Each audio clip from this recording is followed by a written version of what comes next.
From the Miami Heat, all of us, staff players, we do want to congratulate Toronto. Heck of a series, heck of a year. It was a privilege to be part of a 7-game competitive series like this. Players laying it on the line. I know players were playing injured on both sides. But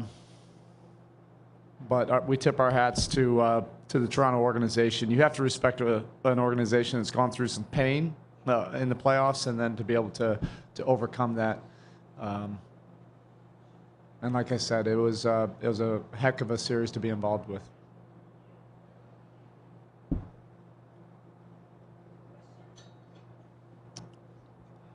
I like that.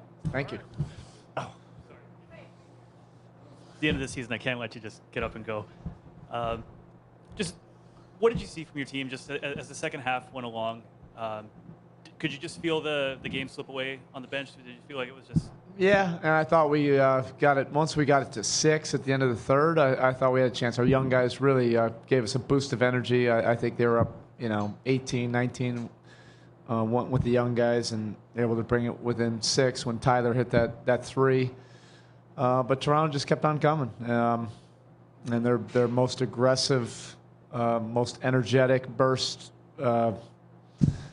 Was at the beginning of that fourth quarter, and they put it away. They wore us down.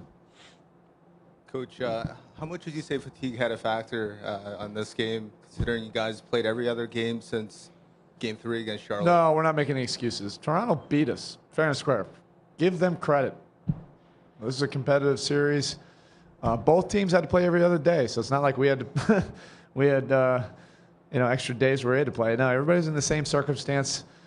Players on both teams were playing through injuries. That's why this game is great.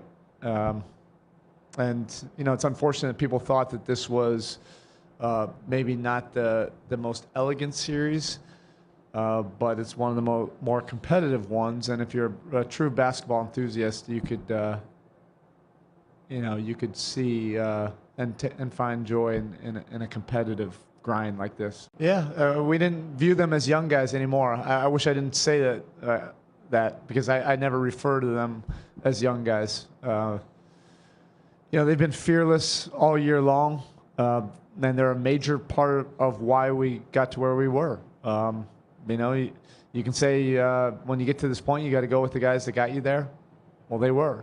They were a big part of it. Every single one of our young guys had their fingerprints on this season. Tyler Johnson, before he got hurt, was fully in our rotation. Then Josh Richardson replaced him after the All-Star break and just had a terrific finish to the season. And Justice Winslow was he's just a competitor. He finds a way to make you have to play him, even if you have to play him at a different position. It's probably unfair straight after a Game 7, but as you look to the off-season and the summer and the roster and tweaks that could be made, are there things that jump out looking ahead with this group? No. I think Coach Riley is here somewhere, if you can catch him. I'm not there yet, but I'm very proud of this group. You don't have a season like this all the time in this league. I know I can speak for the staff. Coaching staff and management for the Heat. We're all grateful to be with this group of professionals in that locker room. I really enjoyed developing the relationships with these guys, the veterans that we had, and the young guys. It was a very enjoyable, gratifying season developing those relationships. Do you think about the what ifs if Bosch had been healthy, if Whiteside hadn't gotten hurt? Nope. No, I don't. I feel very badly for CB because I know how much this game means to him, and I think everybody knows how much CB means to me. I really miss CB, but no, that's why this team was able to get to this point. They never made excuses, never felt sorry for themselves, developed a real grit and toughness out of that, all the different circumstances. Nobody ever put their head down, and that allowed us to get to this point. Not quite as far as we wanted to go, but certainly the guys in that locker room should be proud of this season.